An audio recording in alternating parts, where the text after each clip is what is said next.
الحمد لله نحمده ونستعينه ونستغفره ونؤمن به ونتوكل عليه ونعوذ بالله من شرور أنفسنا ومن سيئات أعمالنا من يهده الله فلا مضل له ومن يضلله فلا هادي له ونشهد أن لا إله إلا الله وحده لا شريك له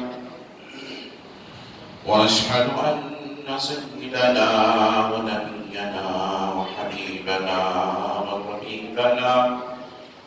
وطبيب قلوبنا وشفيعنا وشفاء صدورنا وأعلانا وأولانا ومولانا وملجانا ومأوانا محمدا عبده ورسوله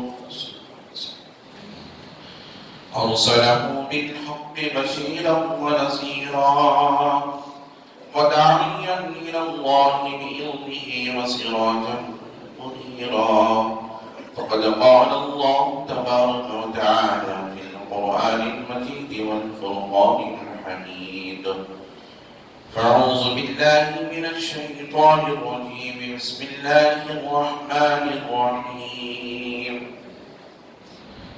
لقد من الله على المؤمنين إذ بعث فيهم رسولا صدق الله رسوله النبي الأمين المكين الكريم ونحن على ذلك لمن الشاهدين والشاكرين والحمد لله رب العالمين.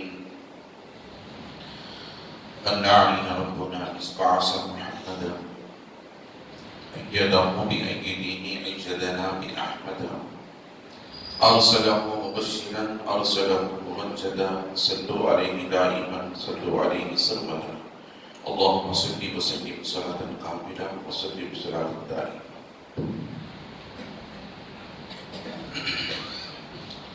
ذرے ذرے سے نمایاں ہے مگر پنہاں ہے، ذرے ذرے سے نمایاں ہے مگر پنہاں ہے، میرے معبود تیری پردہ نشینی ہے عجیب،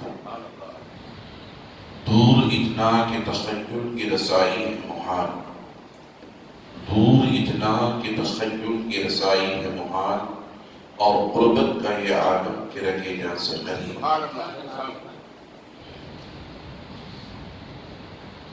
فرشتہ تھا نہ آدم تھے نہ ظاہر تھا خدا پہلے، فرشتہ تھا نہ آدم تھے نہ ظاہر تھا خدا پہلے، بنے ساری خدائی سے محبت مصطفیٰ پہلے. وہ جو نہ تھے تو کچھ نہ تھا، وہ جو نہ ہو تو کچھ نہ ہو،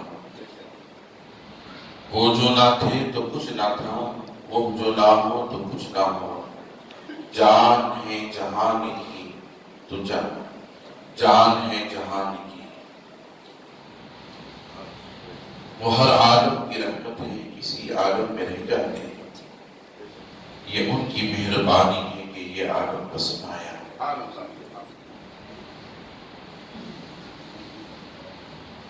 ہائے انہی کے دم قدم سے باغ عالم میں بہار،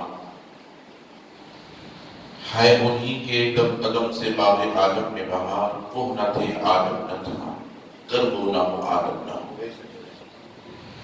فرش والے تیری شوکت کا علو کیا جانے، خسروا عرش پہ اڑتا ہے فرشتہ تیرا. سوچتا ہوں کیا کہوں کیا نظر آنے لگا، سوچتا ہوں کیا کہوں کیا نظر آنے لگا، وہ ریاض برزخ کبریٰ نظر آنے لگا. تو نے اے اعجاز کمال بندگی دیکھا نہیں، تو نے اے اعجاز کمال بندگی دیکھا نہیں، بھیس میں بندے کی خود مولا نظر آنے لگا. تو نے اے اعجاز کمال بندگی دیکھا نہیں، بھیس میں بندے کی خود مولا نظر آنے لگا. نور و بشرا مل گئے اور بن گیا نوری بشر، نور و بشرا مل گئے اور بن گیا نوری بشر. راہ کے پردے میں وہ بے پردہ نظر آنے لگا. نور و بشرا مل گئے اور بن گیا نوری بشر، راہ کے پردے میں وہ بے پردہ نظر آنے لگا۔ جا کے موسیٰ سے بھی کہہ دیں وہ بھی آ کر دیکھ لے، جا کے موسیٰ سے بھی کہہ دیں وہ بھی آ کر دیکھ لیں، اس کے رخ پہ میم کا پردہ نظر آنے لگا، اس کے رخ پہ میم کا پردہ نظر آنے لگا۔ محمد صلی اللہ علیہ وسلم سر وحدت ہیں، محمد سر وحدت ہیں، رمز ان کا کوئی کیا جانے۔ محمد سر وحدت ہیں، رمز ان کا کوئی کیا جانے، شریعت میں تو بندہ ہے حقیقت میں خدا جانے، شریعت میں تو بندہ ہے حقیقت میں خدا جانے۔ عزیزان محترم، معزز سامعین کرام، نوجوان ساتھیوں، عزیز بچوں، السلام علیکم ورحمۃ اللہ وبرکاتہ۔ خطبے کے بعد میں نے جس آیت مبارکہ کی تلاوت کا شرف حاصل کیا، اس کے تھوڑی دیر آپ حضرات کے درمیان روشنی ڈالنے سے قبل آئم و مراد مل کر سب سے پہلے مقد خدا کے وکیل سراج الصالحین انیس العارفین رحمۃ للعالمین کے سردار بدن کے قاعدار دائی حلیمہ کے پیارے بے سہاروں کے سہارے نبی محترم رسول مکرم نور مجسم آفتاب رسالت ماہتاب نبوت قولین کی زینت غم گزار امت صاحب جود و عطا ہم غریبوں کے آقا و مولا حضور سید عالم احمد مجتبی جناب محمد رسول اللہ صلی اللہ علیہ وسلم کی مقدس ذات بابرکات کی بارگاہ میں عقیدتاً محبتاً تحفتاً ہدیہ درود شریف کا نذرانہ پیش فرمائیں۔ پڑھیں اللہم صلی علی سیدنا محمد وعلی آل سیدنا محمد وبارک وسلم۔ صلاۃ و سلام علیک یا رسول اللہ۔ نبی اور آل نبی کی بارگاہ میں ایک مرتبہ محبت انداز میں صلی اللہ علیہ نبی کی امی والہ صلی اللہ علیہ وسلم صلاۃ و سلام علیک یا نبی اللہ۔ رسول اور آل رسول کی بارگاہ میں ایک مرتبہ بابا سے بلند اللہم صلی علی سیدنا محمد معدن الجود والکرم وعلی آلہ الکرام واصحابہ الرضوان اجمعین وبارک وسلم عبدا لی خمسۃ فی بہا حر الوباء الحاتمہ المصطفى والمرتضى وابناهما والفاطمہ وسلم یا الہی کل صابر بحرمت سید الابرار سید۔ اللہ رب العزت کا بے انتہا فضل و کرم ہے جس نے ہمیں اور آپ اس کے پیارے حبیب دانائے غیوب صلی اللہ علیہ وسلم کی امت میں پیدا فرمایا۔ لاکھوں کروڑوں درود و سلام اس کے آخری پیارے رسول علیہ السلام کی مقدس ذات بابرکات پر جن کی خاطر اللہ رب العزت نے تمام کائنات کا وجود بخشا۔ عزیزان محترم، گزشتہ جمعہ میں نے آپ حضرات کے سامنے بہت سی باتیں قرآن مجید احادیث کریمہ کی روشنی کے ذریعے کوشش گزار کی تھی، اور اللہ کے پیارے حبیب علیہ السلام کی دنیا میں جلوگر کیے جانے کے تعلق سے انبیاء اکرام علیہ السلام نے کس طرح دعائیں مانگی تھی اور اللہ کی بارگاہ میں استغاثہ کیا تھا اور تمنائیں کی تھی، خواہشات ظاہر کیے تھے، اسے آپ حضرات نے تفصیلی طور پر نہ ہی صحیح اجمالاً آپ حضرات کے سامنے میں نے رکھا اور آپ نے اسے ملاحظہ فرمایا۔ سب سے پہلے میں آپ حضرات کو یہ بتاتا چلوں، آقا علیہ السلام کی دنیا میں جلوگری اور آقا علیہ السلام کے دنیا میں مبعوث کیے جانے اور اللہ رب العزت نبی مکرم صلی اللہ علیہ وسلم کو دنیا میں پیدا کرنے کا مقصد کیا تھا۔ مقصد تخلیق محمدی صلی اللہ علیہ وسلم کیا تھا؟ سب سے پہلے میں آپ حضرات کے سامنے قرآن مقدس کی ایک آیت مبارکہ تلاوت میں نے جو تلاوت کرنے کا شرف حاصل کیا ہے اسے تلاوت کر کے اس کے ترجمے کی طرف میں آپ حضرات کے ذہنوں کو لیتا ہوں چلا۔ اللہ نے فرمایا لقد من اللہ علی المؤمنین اذ بعث فیہم رسولا، یہ قرآن مجید کی آیت مبارکہ ہے۔ اللہ نے مومنین پر بڑا ہی احسان فرمایا کہ انہی میں سے ایک عظمت والے رسول کو بھیجا۔ اللہ نے ساری کائنات کا وجود بخشا، چاند و سورج بنائے، ستارے بنائے، زمین بنائے، آسمان بنائے، جنت بنائی، لوح و قلم بنائے، عرش و کرسی بنائے، فرشتوں کی تخلیق فرمائی، سمندر بنائے، پہاڑ بنائے، درخت بنائے، انسانات بنائے، حیوانات بنائے، نباتات بنائے، جمادات بنائے، 18,000 مخلوقات کی اللہ نے تخلیق کی، مگر کسی مخلوق کے تخلیق کیے جانے پر اللہ نے احسان نہیں جتایا۔ اللہ نے احسان نہیں جتایا۔ بڑی توجہ سے سنیں، جنت بنائی انسانوں کے لیے اور جنت کی طلب کے لیے آج دنیا میں لوگ حور و غلمان کی حیات کا اور ان کی موجودگی کا سامنے ذکر کرتے ہیں،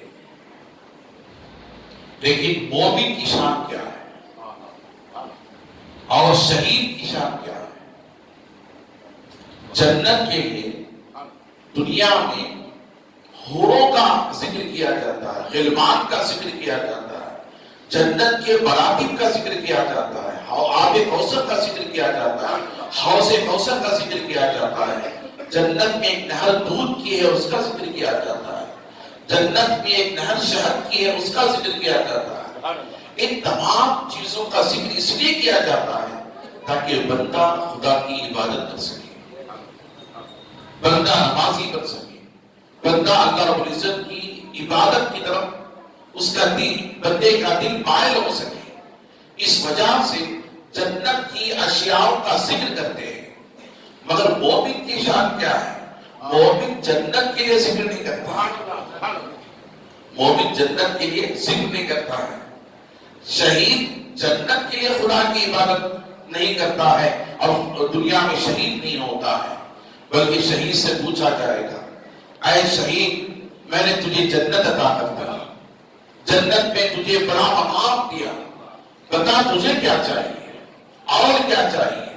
تو شہید مولا کی بارگاہ میں عرض کرے گا مولا کاش کہ تو مجھے جنت عطا کرتا، میں دنیا ہی میں رہتا اور سامنے تیرا دشمن ہوتا، تیری ذات کا انکار کرنے والا ہوتا اور میں اس کے مقابل ہوتا اور اس سے لڑتا، شہید ہو جاتا، پھر لڑتا، شہید ہو جاتا تیرے نام پر، پھر لڑتا، شہید ہو جاتا تیرے نام پر، یہی بار بار عمل دنیا میں ہوتا رہتا تو یہ میرے لیے بہتر ہوتا۔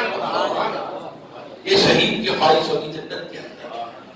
عزیزان محترم، بتانے کا مقصد یہ ہے کہ شہید اللہ کی بارگاہ میں عرض کرے گا کاش کہ مولا تو مجھے جنت عطا کرتا، اس سے بہتر تھا کہ میں زمین پر ہوتا، تیرے لیے لڑتا لڑتا شہید ہوتا رہتا، پھر لڑتا شہید ہوتا رہتا، پھر لڑتا شہید ہوتا رہتا، یہی عمل بار بار میں دہراتا رہتا مولا تیری خاطر، تیری محبت کی خاطر، تیری رضا کی خاطر، تیری خوشی کی خاطر مولا تیرے نام پر میں اپنی زندگی کو دنیا کے اندر کٹاتا رہتا، لٹاتا رہتا۔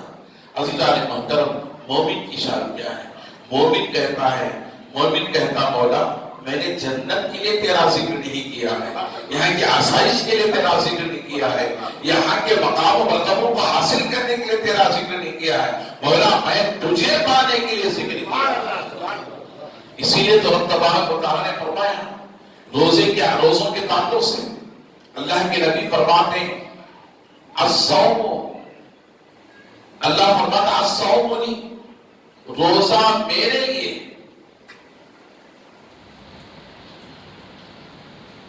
الصوم روزہ میرے لیے، وَأَنَا أَجْزِي بِهِ، نظام میں خود اس کے لیے. اللہ فرماتا جنت نہیں، اللہ فرماتا میری ذات خود بندے کے لیے جزا بن جائے گا، میری ذات خود بندے کے لیے مل جائے گی قیامت کے دن کہ اس نے میرے لیے روزہ رکھا تھا اور میں اسے اپنی ذات کو عطا کر دوں. اللہ یہ مقام روزہ رکھنے کے تعلق سے درود شریف پڑھیں. اللہم صل علی سیدنا شفیعنا حبیبنا نبینا کریمنا مولانا محمد النبی وسلم صلی اللہ علیہ وسلم والسلام علیکہ یا رسول اللہ صلی اللہ علیہ وسلم. تو بتانے کا مقصد یہ ہے دنیا کے اندر جنت کا ذکر کیا جاتا ہے، حوروں کا ذکر کیا جاتا ہے، خلوات کا ذکر کیا جاتا ہے، جنت کے آسائشوں کا ذکر کیا جاتا ہے، آب کوثر کا ذکر کیا جاتا ہے، نہروں کا ذکر کیا جاتا ہے.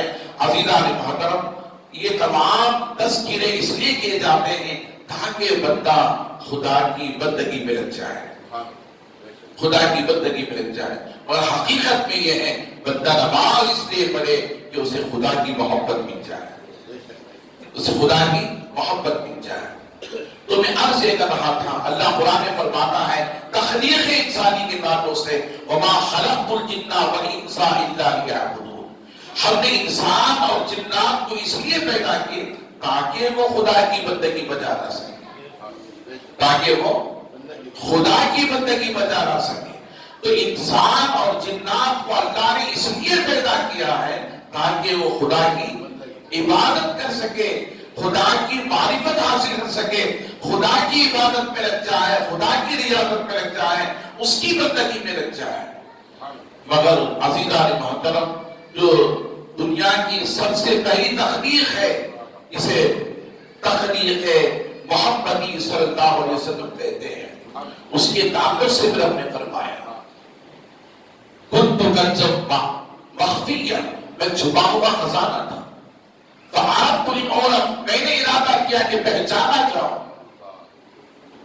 تو اللہ فرماتا ہے کہ میں نے نور محمدی کی تخلیق فرمائی، نور محمدی کی تخلیق فرمائی. میں نے 2 جمعہ پہلے یہ جملہ کہا تھا کہ دنیا میں سب سے پہلا ذکر جن کا ہوا جب نور محمدی کی تخلیق رب نے کرنا چاہا تو اللہ نے کیا کہا محمد الرسول اللہ صلی اللہ علیہ وسلم. تو نور مصطفیٰ جل مقر ہوا. اس نور مصطفیٰ نے ذات خدا کو دیکھا. اس وقت جب نور محمدی کی تخلیق ہوئی ذات خدا کو اس نے دیکھا تو نہ زمین تھی، نہ آسمان تھا، نہ چاند تھا، نہ سورج تھا، نہ ستارے تھے. دنیا کی کوئی شے نہیں تھی، صرف 2 ذاتیں تھیں، ایک ذات خدا تھی، ایک ذات مصطفیٰ تھی. اس ذات مصطفیٰ نے ذات خدا کو یکتائیت میں دیکھا، تنہائیت میں دیکھا، الوہیت کے اعتبار سے، ربوبیت کے اعتبار سے اس نے دیکھا کہ اللہ کی ذات کے علاوہ کوئی نہیں ہے. تو ذات مصطفیٰ نے پکار اٹھا لا الہ الا اللہ، اے اللہ تیرے سوا کوئی معبود نہیں، تیرے سوا کوئی معبود نہیں ہے. معبود کے معنی جاننے کی کوشش کریں. اللہ نے تو یہ کہا محمد رسول اللہ، محمد اللہ کا رسول ہے صلی اللہ علیہ وسلم. اس کے معنی محمد اللہ کا رسول ہے اور لا الہ الا اللہ نہیں ہے کوئی معبود اللہ کے سوا. اب معبود کے معنی سنیں. معبود کہتے ہیں جو عبادت کے لائق ہو، جو عبادت کے لائق ہو، جس کی عبادت کی جائے، جس کی بندگی کی جائے، جس کے سوا کوئی معبود نہ ہو. یعنی پرستش کے لائق وہی، بندگی کے لائق وہی، عبادت کے لائق وہی، سجدے کے لائق وہی، رکوع کے لائق وہی، قیام کے لائق وہی، قیدے کے لائق وہی، حج کے لائق وہی، زکات کے لائق وہی، روزے کے لائق وہی، عزیزان محترم نماز کے لائق وہی، قربانی کے لائق وہی. ساری عبادتوں کے لائق کون ہے؟ اللہ کی ذات ہے، اس کے علاوہ کوئی نہیں ہے. یہ معبود حقیقی ہے. اسی لیے مصطفیٰ جان رحمت نے کہا کیا کہا لا الہ الا اللہ، اے اللہ تیرے سوا کوئی معبود نہیں، تیرے سوا کوئی پرستش کے لائق نہیں، تیرے سوا کوئی بندگی کے لائق نہیں، تیرے سوا کوئی سجدے کے لائق نہیں. اللہ اکبر. آپ اندازہ کریں اب رب نے کیا فرمایا. پاک میں اس لیے پیدا کیا نور محمدی کو تاکہ میں پہچانا چاہوں، میں پہچانا چاہوں۔ تو اللہ رب العزت نے بھی فرمایا میں نے حضور کو اس لیے پیدا کیا، میرے نبی کی تخلیق اس لیے فرمائی، محمد عربی کی تخلیق اس لیے فرمائی تاکہ میری ذات کے وجود کی معرفت حاصل ہو سکے۔ مخلوق میں میری ذات کے وجود کا علم حاصل ہو سکے، معرفت حاصل ہو سکے، پہچان ہو سکے کہ میں خالق ہوں، میں مالک ہوں، میں رب ہوں، میں اللہ ہوں۔ اللہ رب العزت نے اس لیے نور محمدی، نور مصطفیٰ صلی اللہ علیہ وسلم کے وجود کی جلوہ فرمائی۔ اب ذات نور مصطفیٰ کو اللہ نے کہاں رکھا؟ جب پیدا کے زمین نہیں تھی، آسمان بھی نہیں تھا، عرش بھی نہیں تھا، فرش بھی نہیں تھا، لوح بھی نہیں تھا، قلم بھی نہیں تھا، جنت بھی نہیں تھی۔ خود حضور فرماتے فی ذالک الوقت لوح ولا قلم ولا جنت ولا نار ولا شمس ولا سماء ولا ارض ولا جن ولا انس ولا قمر ولا شمس۔ اللہ کے حبیب فرماتے دنیا کے کسی چیز کا وجود نہیں، آسمان بھی نہیں، لوح قلم بھی نہیں، جنت بھی نہیں، عرش بھی نہیں، کوئی شے نہیں ہے۔ اب جب شے کوئی نہیں ہے تو اللہ نے ذات مصطفیٰ کے نور کو کہاں رکھا؟ کہاں رکھا؟ تو عزیزان محترم بس یہی ہے کہ اللہ نے اپنے قرب خاص میں رکھا، اللہ نے اپنے قرب خاص میں رکھا، ذات مصطفیٰ صلی اللہ علیہ وسلم کو آپ ادا کریں، اپنے قرب خاص میں رکھا اور قرب خاص میں رکھا، پہلے بھی پیدا کیا اور بھیجا بھی آخر میں۔ سب سے پہلے پیدا حضور ہوئے اور سب سے آخر میں تشریف لائے۔ سارے انبیاء سے پہلے حضور پیدا ہوئے، سارے انبیاء کے بعد حضور بعد تشریف لائے۔ اب ظاہری اعتبار سے میں آپ سے پوچھنا چاہتا ہوں دنیا کے سب سے پہلے نبی کون ہے؟ آپ کہیں گے آدم علیہ السلام ہے کہ نہیں؟ دنیا کے سب سے پہلے نبی کون ہے؟ آدم علیہ السلام۔ آدم علیہ السلام دنیا کے سب سے پہلے نبی ہیں، توجہ سے سنیں، اور آدم علیہ السلام بھی دنیا کے سب سے پہلے انسان ہیں، ان سے پہلے کسی انسان کا وجود نہیں۔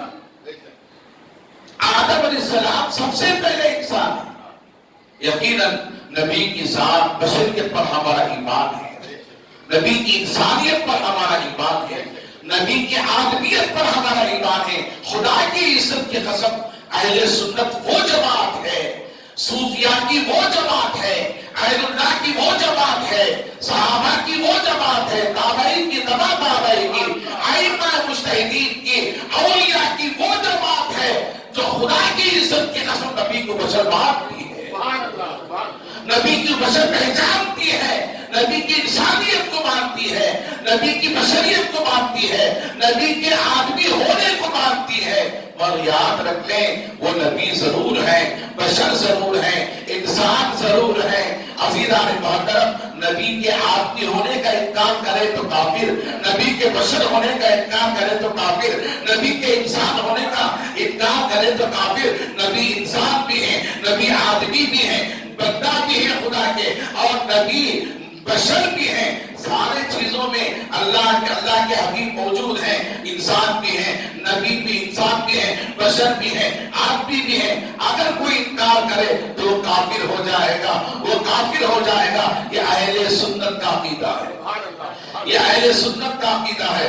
مگر یاد رکھ لیں یہ نبی بشر ضرور ہیں، انسان ضرور ہیں، آدمی ضرور ہیں، مگر میں آپ سے پوچھنا چاہتا ہوں، میں آپ سے پوچھنا چاہتا ہوں نبی انسان بھی ہیں، نبی بشر بھی ہیں، نبی آدمی بھی ہیں۔ عقیدہ لیتے چلو اے اہل سنت کے نوجوانوں، اپنے ذہنوں کے اندر، اپنے دلوں کے اندر اس بات کو ڈالتے چلو۔ میں دنیا کی کسی بات کو نہیں پیش کر رہا، میری عادت پہ نہیں ہے میں ان کی بات کروں ان کی بات کروں، میں ان پر کی طرف اچھالوں، میں ان کی برائی کروں۔ خدا کی عزت کی قسم یہ منبر رسول کسی کی برائی کے لیے نہیں ہے، کسی کی غیبت کے لیے نہیں ہے، دنیا داروں کی بات کرنے کے لیے نہیں ہے۔ یہ منبر رسول نبی کی بات کر، خدا کی بات کرنے کے لیے ہے، نبی کی بات کرنے کے لیے ہے، اسلام کو پیش کرنے کے لیے ہے، شریعت مطالعہ کو رکھنے کے لیے ہے، اسلام کی روش پر چلانے کے لیے ہے۔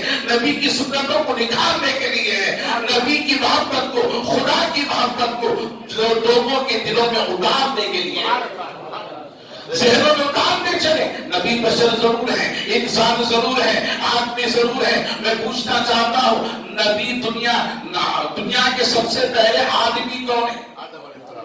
آدمی کون ہے؟ آدم علیہ السلام ہے۔ دنیا کے سب سے پہلے بشر کون ہے؟ حضرت آدم علیہ السلام ہے۔ دنیا کے سب سے پہلے انسان کون ہے؟ حضرت آدم علیہ السلام ہے۔ آدم سے پہلے کوئی آدمی نہیں، آدم سے پہلے کوئی آدمی نہیں، یہ دنیا کے سب سے پہلے آدمی۔ آدم سے پہلے کوئی بشر نہیں، یہ دنیا کے سب سے پہلے بشر۔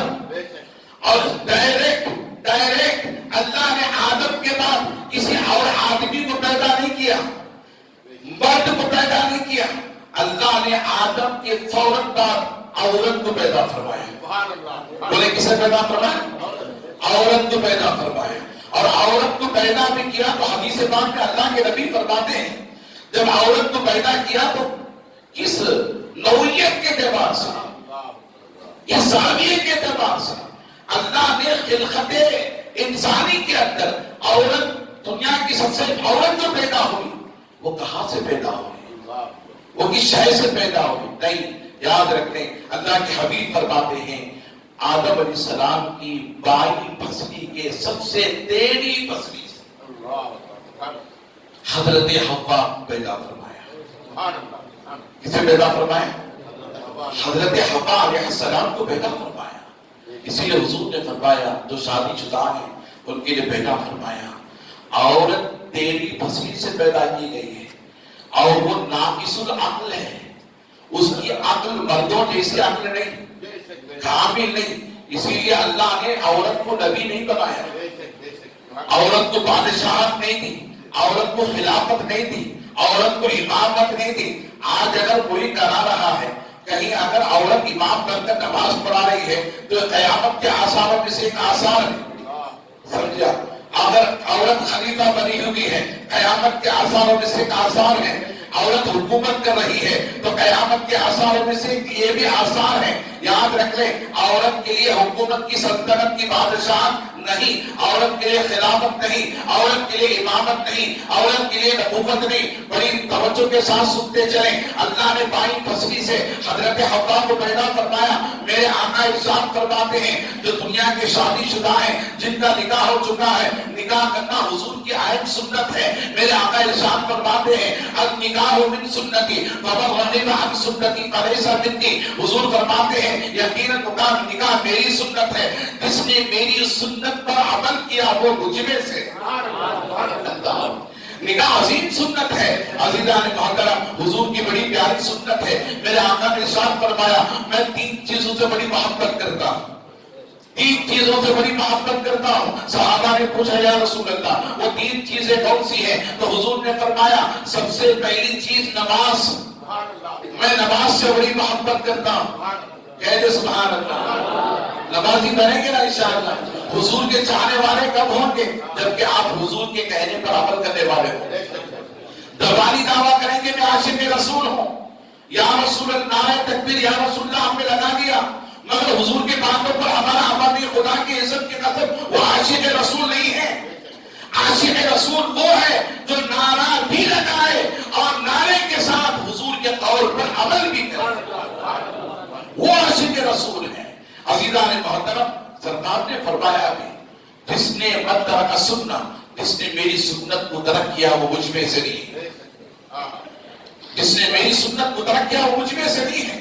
تو نکاح حضور کی سنت ہے، تو جو نکاح والے ہیں اور شادی شدہ ہیں، حضور نے فرمایا ان مردوں کو چاہیے کہ عورت جو ہے وہ ناقص العقل ہے، تیڑھی پسلی سے پیدا کی گئی ہے، اس کے ٹیڑھے پن سے پیدا اٹھا دو، اس کے ٹیڑھے پن سے فائدہ اٹھا لو۔ وہ ناز نخرے والی ہے، وہ جو ہے ناز نخرے والی ہے، لہذا اس کے نازوں کو دیکھو خاموش رہو، اس کے نخروں کو دیکھو خاموش رہو، اس کے ٹیڑھے پن کو دیکھو خاموش رہو۔ عزیزان محترم، جو اس لیے کہ میرے آقا نے فرما دیا ناقص العقل ہے، عقل میں وہ پوری نہیں ہے، کامل نہیں ہے، ادھوری اس کی عقل ہے، مردوں جیسی اس کی عقل نہیں ہے، لہذا اس کے ٹیڑھے پن سے پیدا اٹھا لو۔ اگر تم اسے اسے سیدھی کرنے جاؤ گے تو ٹوٹ جائے گی. اگر اس کا ٹوٹنا طلاق ہے, اس کا ٹوٹنا کیا ہے؟ طلاق ہے. تو آدم علیہ السلام کے بعد کون؟ حضرت حوا پیدا ہوئے. حضرت حوا پیدا ہوئے, تیری پسلی سے باری پسلی سے پیدا کیا گیا. پھر ان دونوں کو جنت میں داخل کیا گیا. جنت میں پہنچے. حضرت آدم علیہ السلام بھی جنت میں, حضرت حوا علیہ السلام بھی جنت میں. لوگ کہتے ہیں نا کہ حوروں کے لیے نماز پڑھو, لہذا غلمان کے لیے نماز پڑھو, جنت کے آرائش کے لیے نماز پڑھو. نہیں, یاد رکھ لیں یقیناً وہ ہمارے لیے ہیں, یقیناً وہ مومن کے لیے ہیں, یقیناً وہ مسلمان کے لیے ہیں. جنت کی ساری آسائشیں جنت ہی کے لیے ہیں, مومن کے لیے ہیں. مگر یاد رکھ لو, نماز جنت کے لیے نہ پڑھو, نماز روزہ جنت کے لیے نہ کرو, روزہ حج جنت کے لیے نہ کرو, زکات جنت کے لیے نہ دو, قربانی جنت کے لیے نہ دو. کوئی بھی احسان جو ہے عمل صالح جنت کے لیے نہ کرو. اس لیے کرو تاکہ خدا ہم سے راضی ہو جائے, خدا کی محبت ہمیں مل جائے. نماز خدا کی محبت کے لیے, روزہ خدا کی محبت کے لیے, حج خدا کی محبت کے لیے, زکات خدا کی محبت کے لیے, قربانی خدا کی محبت کے لیے, اعمال صالح خدا کی محبت کے لیے. یہ ساری چیزیں, مسجد کا بنانا خدا کی محبت کے لیے, مدرسے کا بنانا خدا کی محبت کے لیے, وضو کا بنانا خدا کی محبت کے لیے, پاک رہنے کے لیے غسل کا کرنا خدا کی محبت کے لیے, اور ذبح کرتے وقت بسم اللہ اللہ اکبر کہنا خدا کی محبت کے لیے. عزیزان محترم, کپڑوں کے پہنتے وقت الحمدللہ الذی احیانا, الحمدللہ الذی کفانی ھذا ورزقنی من غیر حول منی ولا قوة. یا اللہ تیرا شکر ادا کرتا ہوں کہ تو نے مجھے بہترین لباس عطا فرمایا. لباس پہنتے وقت خدا کا شکر کرنا خدا کی محبت کے لیے. کھانا کھاتے وقت آپ کھانا کھا رہے ہیں, بسم اللہ تعالی برکت اللہ, اے اللہ تیرا نام لے کر شروع کرتا ہوں, میرے اس کھانے میں برکت عطا فرما. جب کھانا کھا چکو درمیان میں پڑھتے رہو الحمدللہ الحمدللہ الحمدللہ سبحان اللہ کہتے رہو, خدا کا ذکر کرتے رہو. سب تعریفیں تیرے لیے ہیں, باقی تیرے لیے ہیں. جب کھانا کھا چکو تو کہو الحمدللہ الذی اطعمنا وسقانا وجعلنا من المسلمین. اے اللہ سب تعریفیں تیرے لیے ہیں, میں تیرا شکر ادا کرتا ہوں. الحمدللہ الذی اطعمنا, اے اللہ میں تیرا شکر ہے, تیری حمد ہے, تیری تعریف ہے کہ تو نے مجھے کھلایا. اطعمنا وسقانا, تو نے مجھے کھلایا اور پلایا. وجعلنا من المسلمین, اور تو نے مجھے مسلمانوں میں سے بنایا. کیا دعا ہے مصطفیٰ جانے رہے, کیا سنت عطا فرمائی, کیا ذہن عطا فرمایا, کیا عمل عطا فرمایا, کیا طریقہ عطا فرمایا مصطفیٰ جانے رہے. کسی موڑ پر مصطفیٰ نے خدا کی حمد کو دور نہیں فرمایا. بندگی کے اعتبار سے عزیزان محترم, اگر کسی کے گھر میں کھانا کھاؤ تو کیا کرنا چاہیے؟ کسی کے گھر میں کھانا کھاؤ تو حضور فرماتے ایسے ہی نہ ہو, ایسے ہی نہ ہو, اس گھر والوں کے لیے دعا کرتے ہوئے آؤ, اس گھر والوں کے لیے دعا کرتے ہو. کیا نظام مصطفیٰ ہے؟ اللہ علی, وہ دعا کیا ہے؟ اللہم اعطی من اطعمنا وسقیمن, اللہم اعطی من اطعمنی وسقیمن سقانی. اے اللہ جس نے مجھے کھلایا تو اسے کھلا, جس نے مجھے پلایا تو اسے پلا, جس نے مجھے کھلایا تو اسے کھلا, جس نے مجھے پلایا تو اس نے پلا. اللہ غنی, یہ خدا کی حمد ہے, خدا کی تعریف ہے.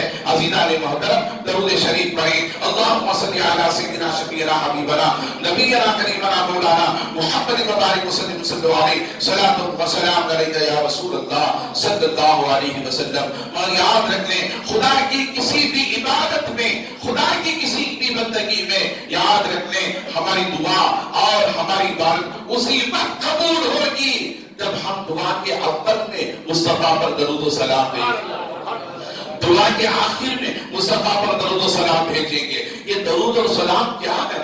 اللہ درمیان میں دعا ہے, پہلے درود و سلام, بعد میں درود و سلام, درمیان میں دعا. اللہ علیہ صحابہ فرماتے ہیں, حدیث بعد میں آتا ہے, میرے پیارے آقا ارشاد فرماتے ہیں, اے بندے سن, تو اس قابل نہ ہو کہ تیری دعا قبول نہ کرے تو دعا نہ کرے, مگر میرا درود تیری دعا کو رب کی بارگاہ میں قبول کرا دیتا ہے, میرا سلام رب کی بارگاہ میں قبول کرا دیتا ہے. درود ایک ایسی چیز ہے, سلام ایک ایسی چیز ہے جو اللہ کے بندے کو, بندہ لائق نہ ہو اسے دیتا ہے.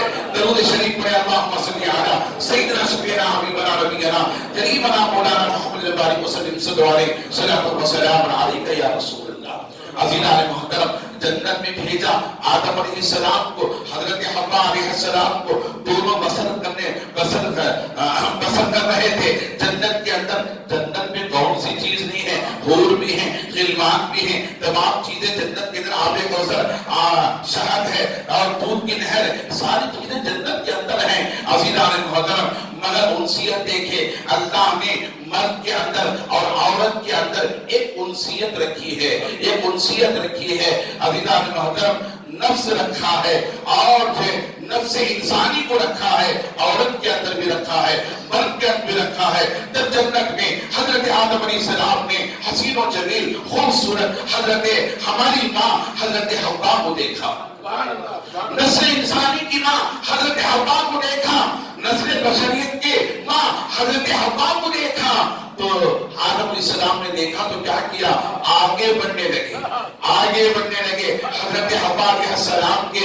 تو اللہ نے کہا اے آدم رک جاؤ، اے آدم رک جاؤ. حضرت آدم علیہ السلام رک گئے چونکہ جنت میں جنت کے لیے ساری چیزیں حلال، جنت میں جنت کے لیے ساری چیزیں حلال.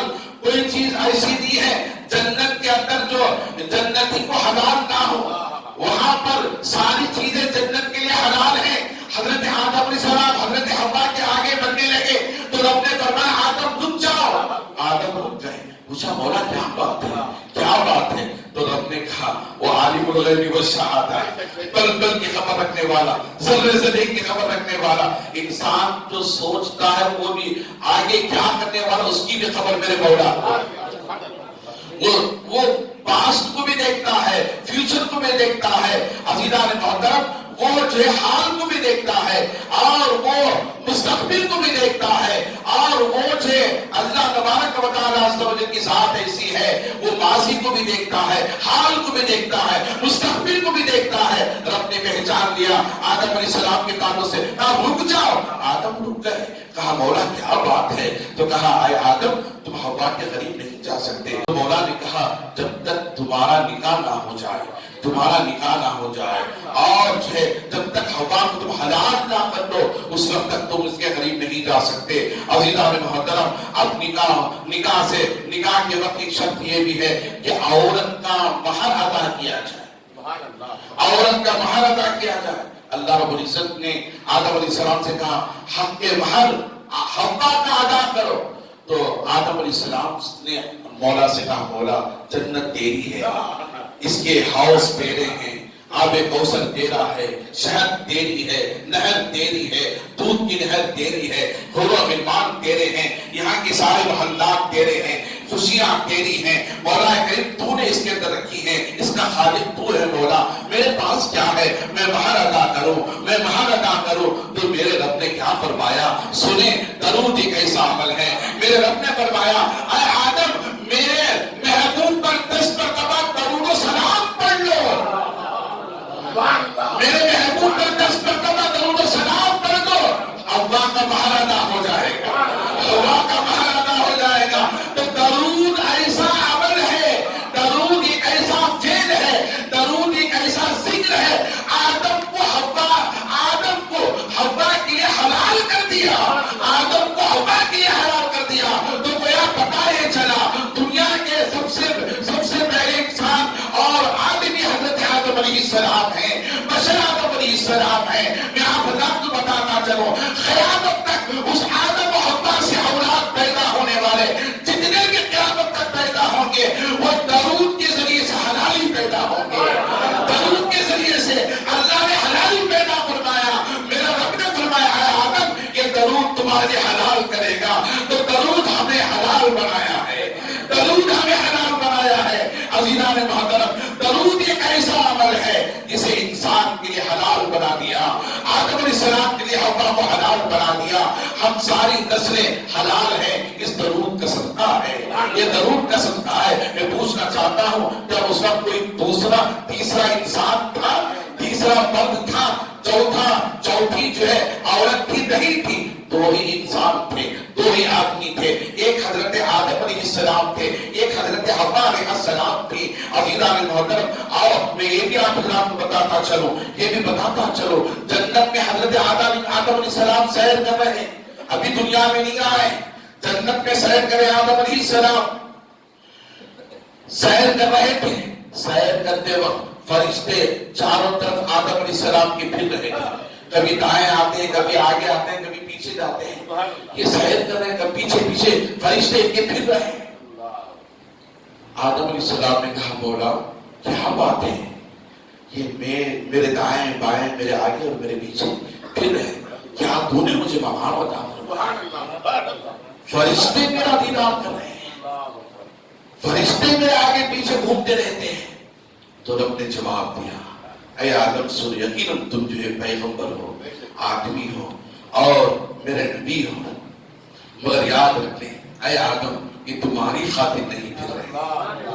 کہتے سبحان اللہ، یہ تمہاری خاطر نہیں پھر رہے. اے آدم یہ اس لیے پھر رہے ہیں کہ تمہاری پیشانی میں میرے مصطفیٰ کا نور ہے. کہتے سبحان اللہ، تمہاری پیشانی میں میرے مصطفیٰ کا نور ہے، میرے محبوب کا نور ہے. خاتم النبیین کا نور تمہاری پیشانی میں چمک رہا ہے، دمک رہا ہے. اسی نور کا صدقہ ہے کہ جنت چمک رہی ہے، جنت چمک رہی ہے.